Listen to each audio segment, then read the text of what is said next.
Let's bring in Jeanine Pirro now. She's the U.S. Attorney for D.C. Jeanine, it is great to have you on the program, and welcome back. Good to see you. Thank you. All right, so you, rightly so, have been given a lot of credit for this crime crackdown in Washington, D.C., but that is not stopping, and the numbers prove it, I should say, that's not stopping Democrats like Jamie Raskin, the Maryland Democrat, railing against President Trump's National Guard response in our capital city. Listen.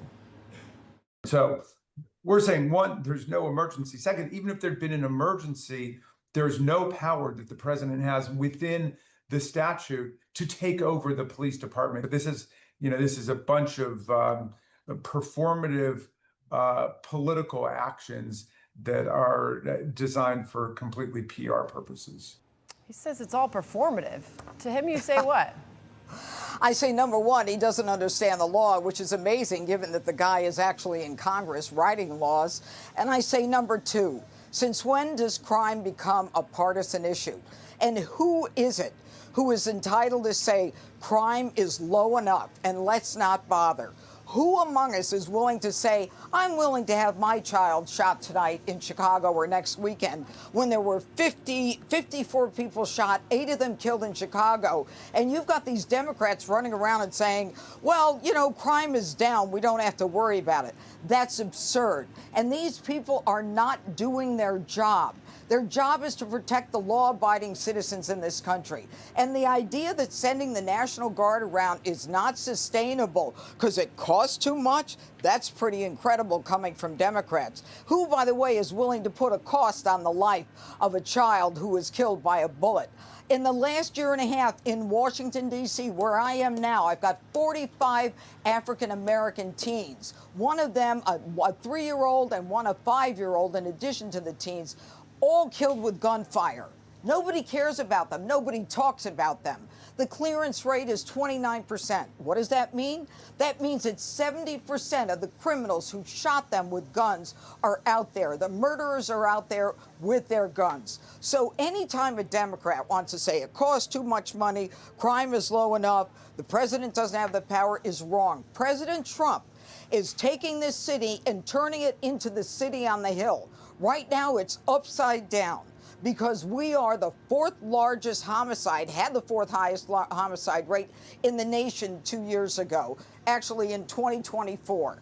So let's stop all this namby-pambying. And this guy, Pritzker, he should be ashamed of himself to say that 54 shootings that's not enough to bring in extra law enforcement. That is simply a denial of your obligation. It is a rejection of your oath to protect the people. Speaking of the governor of Illinois, here is Governor Pritzker, in his own words, firmly against the idea of troops in his city. Listen.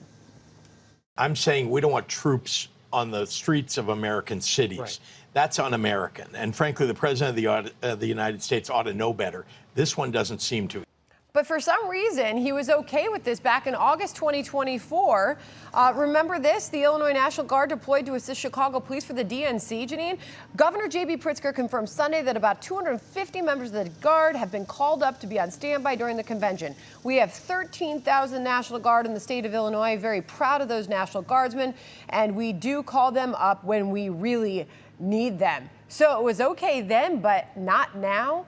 Yeah, you know, the irony is so rich here, Sandra. The truth is that these people are about ideology and power. They should sit with the families of homicide victims. They should talk to the mothers who don't know if their sons are coming home tonight because of the gunfire that is pervasive. It is predictable. Only President Trump cares about these people. Only President Trump is the one who's willing to put the resources, the energy, and yes, he has the determination to make this work. And it is working. I'll tell you, last night, my prosecutors told me that it was the first time they didn't have a felon in possession. What does that tell you? That tells you that we are zeroing in on the biggest people or the biggest criminals who are responsible for crime. They're either in jail right now or they're afraid to come out because they know that we're going to be arresting them. Yeah. So this is effective, and the people of D.C. know it. And this nonsense about National Guard on the street, next thing they're going to say police shouldn't be on the street.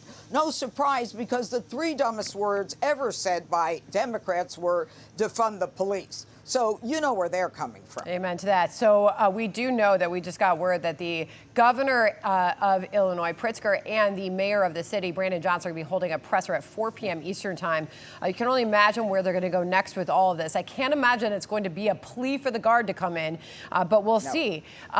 That being said, this is one of the videos that Governor Pritzker put out there. I mean, it blew my mind. As you know, I'm born and raised in Chicago, and I know this lakefront well.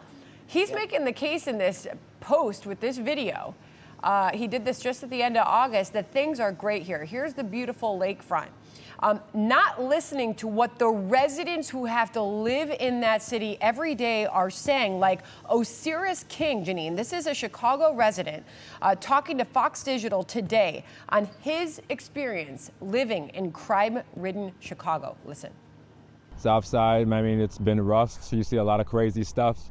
I mean, I remember being in the Family Dollar store that got robbed. You know, they kick in the door, they say, everybody get down, people are screaming. And I was only 12 years old, you know? And this kind of stuff, it happens all the time, but a lot of people who don't live in these areas, they don't get to see it.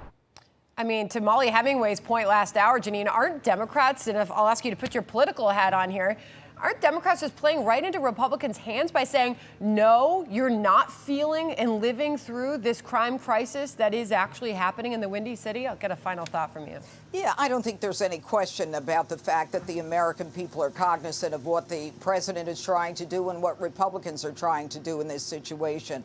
You know, the fact that, you know, you show these beautiful areas of Chicago, and I lived in Chicago for several years, and, you know, you're ignoring what's going on the south side of Chicago.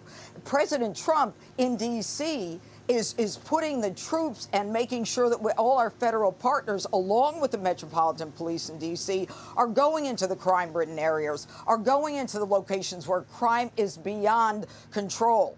And so therein lies the difference. If Pritzker wants to show a nice side of Chicago, and President Trump is willing to go into the crime zone and face the beast and make the arrest and take the criticism, you know what? I'm with the president, and so are the American people. Always appreciate you. Jeanine Pirro, good to have you back on the program. Thanks. We miss you. Come back soon. I miss you too. All right. Good stuff. Doing good work. All right. I'm Steve Doocy. I'm Brian Kilmeade. And I'm Ainsley Earhart. And click here to subscribe to the Fox News YouTube page to catch our hottest interviews and most compelling analysis.